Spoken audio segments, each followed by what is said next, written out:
क्या हुआ जब प्रयागराज महाकुंभ के दौरान अचानक प्रकट हुआ सैकड़ों नागों का झुंड, जिसे देखकर सभी लोगों के रोंगटे खड़े हो गए। नागों के इन झुंड का अचानक इस महाकुंभ के दौरान प्रकट होना देवी देवताओं का बहुत बड़ा संकेत बताया जा रहा है।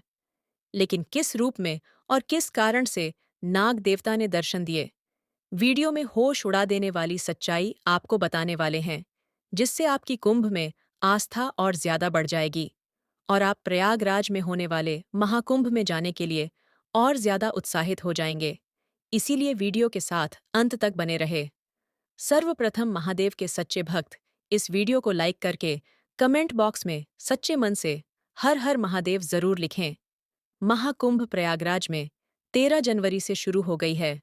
देश दुनिया से करोड़ों लोग इस महाकुंभ में आकर संगम में डुबकी लगाकर अपनी मुक्ति का मार्ग तय करने वाले हैं, क्योंकि ऐसा कहा जाता है, महाकुंभ में जो इंसान एक बार गंगा स्नान कर लेता है, उसके सारे पाप धुल जाते हैं और वह बैकुंठ का हकदार बन जाता है। लेकिन यह महाकुंभ प्रयागराज में ही क्यों लगता है? आपके मन में भी यह सवाल जरूर आता होगा। इसके पीछे एक पौराणिक कथा निकलती है। जब देवताओं और असुरों ने मिलकर समुद्र मंथन किया ताकि अमृत प्राप्त किया जा सके, तो इस समुद्र मंथन में सबसे पहले विष प्राप्त हुआ, जिसे भगवान शिव ने ग्रहण किया। और जब अमृत प्राप्त हुआ, तो इसे पाने के लिए देवताओं में और असुरों में संघर्ष होने लगा। तब उस संघर्ष के दौरान उस अमृत की 4 बूंदें 4 अलग-अलग स्थानों पर गिरे थे, जो है हरिद्वार, प्रयागराज, नासिक और उज्जैन। तब से लेकर आज तक इन 4 जगहों पर कुंभ मेले का आयोजन होता है। लेकिन प्रयागराज में लगने वाले इस कुंभ मेले को महाकुंभ क्यों कहा जा रहा है? इसके पीछे भी बहुत बड़ा कारण है। कुंभ मेले का महत्व न केवल धार्मिक है, बल्कि इसका ज्योतिषी आधार भी है। जब सूर्य, चंद्रमा और बृहस्पति एक विशेष ज्योति से स्थिति में होते हैं, तब इन स्थानों पर मेले का आयोजन होता है। सामान्य तौर पर कुंभ मेला हर 4 साल में होता है, अर्ध कुंभ 6 साल में, पूर्ण कुंभ 12 साल में। लेकिन यह जो 13 जनवरी से प्रयागराज में महाकुंभ लगने वाला है, ये 144 वर्षों में केवल एक बार प्रयागराज में आयोजित होता है। तो जरा विचार करिए, ये महाकुंभ कितना खास होगा। अगर हम इसे देख पा रहे हैं, इसमें शामिल हो पा रहे हैं, तो हम कितने भाग्यशाली हैं। महाकुंभ का यह मेला धार्मिकता, आस्था और संस्कृति का एक अनूठा संगम है। यह आयोजन न केवल भारत के विभिन्न कोणों से लाखों लोगों को जोड़ता है, बल्कि विश्व भर से हजारों पर्यटकों को भी आकर्षित करता है। लाखों श्रद्धालु संगम में स्नान करते हैं, जिससे उनके पापों का नाश होता है और उनकी मुक्ति का मार्ग प्रशस्त होता है। ऐसा कहा जाता है, रात्रि के समय अमृत वेला में देवी देवता स्वयं संगम में स्नान करने आते हैं। लेकिन वह किस रूप में यहाँ आते हैं? आप उन्हें कैसे देख सकते हैं? क्या हुआ जब रात्रि को 2 बजे उठकर एक भक्त ने साक्षात देवताओं के दर्शन किए? आज के इस वीडियो में आपको वह रहस्यम बताने वाले हैं, जो हाल ही में प्रयागराज में घटित सबसे बड़ी चमत्कारिक घटना है। जब से महाकुंभ की शुरुआत हुई है, देश विदेश से कई श्रद्धालु और साधु महाराज महाकुंभ में पधार रहे हैं और साधु संतों के आगमन से ही महाकुंभ को सफल माना जाता है।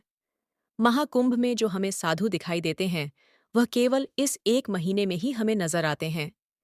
इनमें से कई साधु ऐसे होते हैं जो देश के अलग अलग हिस्सों से, अलग अलग अखाड़ों से इस महाकुंभ में पहुंचते हैं। और जब ये महाकुंभ खत्म होता है, तो यह भी अपने अखाड़ों में, कुछ हिमालय की गुफाओं में, तो कुछ कंदराओं में और पहाड़ी इलाकों में चले जाते हैं। ये वहीं पर अपना जीवन यापन करते हैं। वास्तव में यह बहुत बड़ी तपस्या है।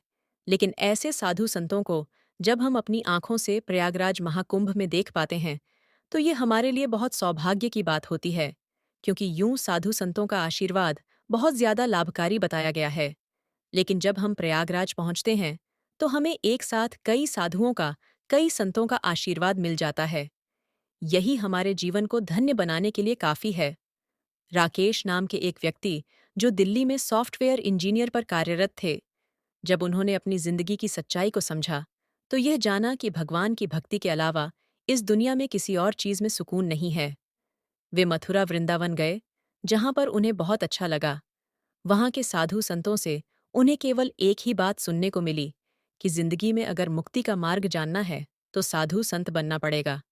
अब राकेश जी अपनी जिंदगी में वैराग्य प्राप्त करना चाहते थे। उन्होंने प्रयागराज महाकुंभ में जाने की योजना बनाई, क्योंकि वे वहां पर साधु संतों से जुड़कर जिंदगी को और गहराई से समझना चाहते थे।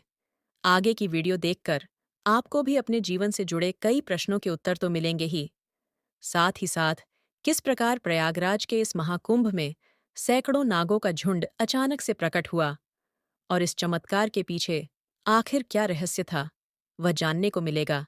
इसलिए अब वीडियो के साथ अंत तक बने रहे। वीडियो को बिल्कुल अंत तक देखते रहे। राकेश जी, जो कि एक सॉफ्टवेयर इंजीनियर थे, जब वे प्रयागराज महाकुंभ में आए तो उन्हें अलग अलग साधु महाराज दिखाई दिए।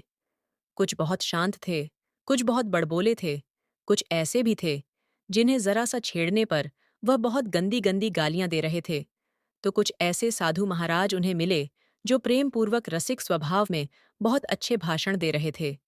तभी राकेश जी को वहां पर रह रहे राधानंद जी महाराज बड़े सही लगे। वे जो ज्ञान की बातें कर रहे थे वह उनके दिल में बहुत ज्यादा उतर रही थीं। अब राकेश जी उन महाराज का शिष्य बनना चाहते थे। उन्होंने उन महाराज से एक सवाल किया कि मैंने शास्त्रों में पढ़ा है कि जब महाकुंभ का आयोजन होता है तो साक्षात देवी देवता संगम में स्नान करने के लिए आते हैं। क्या हम अपनी सामान्य आंखों से उन्हें देख सकते हैं? तब राधानंद जी महाराज ने राकेश जी को बताया, क्या तुम सच में देवी देवताओं को देखना चाहते हो? क्या तुम उन्हें महसूस करना चाहते हो? मैं तुम्हें एक राज्य की बात बता रहा हूं। बहुत ध्यान से सुनना। तुम प्रयागराज में जहां भी ठहरे हो, रात्रि को 2 बजे उठ जाना और पूर्व दिशा में आगे बढ़ते रहना। जो भी सबसे पहला गंगा घाट आता है, वहां पर रात्रि को 2 बजे गंगा घाट पर चुपचाप जाकर भीड़ जाना और वहां से तुम्हें पूर्व दिशा में ही लगातार देखते रहना है। अब इस पूरी जानकारी को प्राप्त करने के बाद राकेश जी बहुत उत्साहित थे, क्योंकि वह महाकुंभ में पहुंचने वाले देवी देवताओं के दर्शन करना चाहते थे। रात्रि को 2 बजते ही वे अपने कुंभ कैंप से बाहर आ गए और पूर्व दिशा की ओर चलने लगे। तभी एक गंगा घाट उनके सामने आया। वह उसकी सीढ़ियों पर जाकर बैठ गए और पूर्व दिशा में काफी धैर्यपूर्वक देखने लगे। 1 से 2 घंटे बीत गए। उन्होंने देखा कि वहां पर तो उन्हें कोई देवी देवता नहीं दिखाई दिए। देखते देखते सुबह के 4 से 5 बज गए, लेकिन कोई देवता अभी तक उन्हें दिखाई नहीं दिए थे। उनके मन में निराशा थी।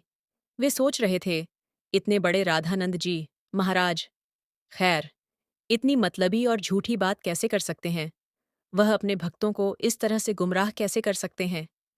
अगले दिन राकेश जी पुनः राधानंद जी महाराज के पास पहुंचे और उनसे पूछा कि मैं रात्रि 2 बजे से सुबह 5 बजे तक पूर्व दिशा के गंगा घाट पर बैठकर पूर्व दिशा में लगातार देखता रहा, लेकिन मुझे कुछ भी नहीं दिखाई दिया। कोई देवी शक्तियां, कोई देवता मुझे वहां पर नहीं दिखे। तब राधानंद जी महाराज ने राकेश जी से पूछा, क्या तुम्हें सच में रात्रि के समय वह कुछ आता या जाता नहीं दिखाई दिया? तब राकेश जी ने कहा, मुझे कोई देवी देवता नहीं दिखे। बस मैंने एक चीज महसूस करी। रात्रि के समय बहुत सारे तारे टूटकर एक एक करके पानी के अंदर गिर रहे थे। बस यही चीज मैंने वहां महसूस करी। इसके अलावा मैंने कुछ भी नहीं देखा। तब राधानंद जी महाराज ने राकेश जी को कहा कि रात्रि के समय तुमने जो तारे टूटते हुए देखे, वही तो सिद्ध पुरुष थे, वही तो देवी देवता थे। उनका मनुष्यों की तरह मानस से निर्मित शरीर नहीं होता। वे तरंगों के रूप में होते हैं। उनका काफी दिव्य स्वरूप होता है। वह इसी रूप में रहते हैं और इसी रूप में आकर संगम में स्नान करते हैं। अब राकेश जी को बड़ी हैरानी हुई। राधानंद जी महाराज की यह बातें सुनकर उन्हें बड़ा आश्चर्य हुआ। उन्होंने ठान लिया कि आज रात्रि 2 बजे वे फिर से गंगा घाट पर जाएंगे और इस चमत्कार को अपनी आंखों से एक बार फिर से देखेंगे। रात्रि 2 बजे उठकर यह पूर्व दिशा की ओर आगे बढ़े। सबसे पहले जो गंगा घाट आया, उस गंगा घाट पर बैठकर धारा को निहारते रहे। रात्रि के 2 बजे उन्होंने महसूस किया कि बहुत सारे तारे आसमान से एक एक करके नीचे उतर रहे हैं और पानी में गिरते जा रहे हैं। लेकिन आगे जो नज़ारा राकेश जी ने देखा, उसे देखकर उनके हाथ पैर कांपने लगे, जैसे जैसे वह तारे गंगा नदी के पानी में समाहित हो रहे थे। दूसरी ओर से वही तारे बहुत सारे सांपों का रूप लेकर प्रकट हो रहे थे। ऐसा लग रहा था मानो देवी देवता अपने दिव्य स्वरूप में गंगा नदी में उतर रहे थे और नाग देवता के रूप में गंगा नदी में प्रकट होकर संगम में डुबकी लगा रहे थे। एक एक करके बहुत सारे नागों का झुंड उन्हें उस समय गंगा नदी के सामने दिखाई दिया। उस रात उन्हें तकरीबन 40 से 50 नाग एक साथ गंगा नदी में विचरण करते दिखाई दिए। नज़ारा इतना भयंकर था कि ठंड के मौसम में भी उनके मस्तक से पसीने छूट रहे थे। उसने बादल के नीचे कुछ देर बाद उस जगह पर एक अनूठा प्रकाश प्रज्वलित हुआ, जिसे सामान्य आंखों से देख पाना असंभव था। उस नज़ारे को देखकर राकेश जी की आंखें चौंधा गईं और वे उसी जगह पर बेहोश हो गए। अगली सुबह जब उन्हें होश आया तो वह उसी घाट पर लेटे हुए थे। वे दौड़कर राधानंद जी महाराज के आश्रम पहुंचे और उनसे पूछा कि आखिर यह क्या चमत्कार है। आपके कहने पर मैंने देवी देवताओं को संगम में उतरते देखा, आगे उन्हें नाग के रूप में परिवर्तित होते भी देखा, लेकिन आखिर वह चमत्कारिक आभा क्या थी। मैंने एक ऐसा तेजम प्रकाश महसूस किया जिसने मेरी आंखों को एकदम से बंद कर दिया और मैं उस समय बेहोश हो गया कि तुम बहुत भाग्यशाली हो। तुमने साक्षात महादेव के दर्शन किए हैं। जिस प्रकार तुमने एक एक देवता को तारे के रूप में गंगा नदी में संगम में स्नान करते हुए देखा, उसी प्रकार देवों के देव को महादेव कहते हैं।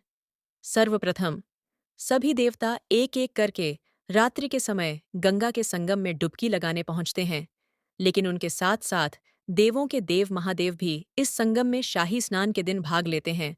और जो तुम्हें नागों का झुंड दिखाई दिया वह सभी महादेव के गण हैं। इसीलिए जो तुम्हें चमत्कार एक रोशनी दिखाई दी वह कोई और नहीं बल्कि तुम्हें साक्षात महादेव के दर्शन हुए हैं। लेकिन मनुष्य की सामान्य आंखें भगवान को नहीं देख सकती, इसलिए तुम उनके तेज को बर्दाश्त नहीं कर पाए और उसी स्थान पर बेहोश हो गए। यह सच्चाई जानकर राकेश जी भी हैरत अंगेज रह गए। उन्हें विश्वास नहीं हो रहा था। उन्होंने अपनी साधारण आंखों से पिछली 2 रात्रि में क्या-क्या देखा था। लेकिन एक बात तो तय थी कि इस महाकुंभ का आयोजन 140 साल बाद क्यों होता है, क्योंकि लोग इसे जितना मामूली समझते हैं, यह उतना मामूली नहीं होता। आध्यात्मिक दृष्टि से, धार्मिक दृष्टि से इस महाकुंभ का बड़ा विशेष महत्व होता है। राकेश जी अपनी जिंदगी को गहराई से जानना चाहते थे और इस महाकुंभ में पहुंचने के बाद, साधु संतों से जुड़ने के बाद, साधुओं से आध्यात्मिकता का ज्ञान लेने के बाद उन्हें असली वैराग्य मिला। उन्होंने निश्चय किया कि वह आजीवन राधानंद जी महाराज के दास बनकर रहेंगे।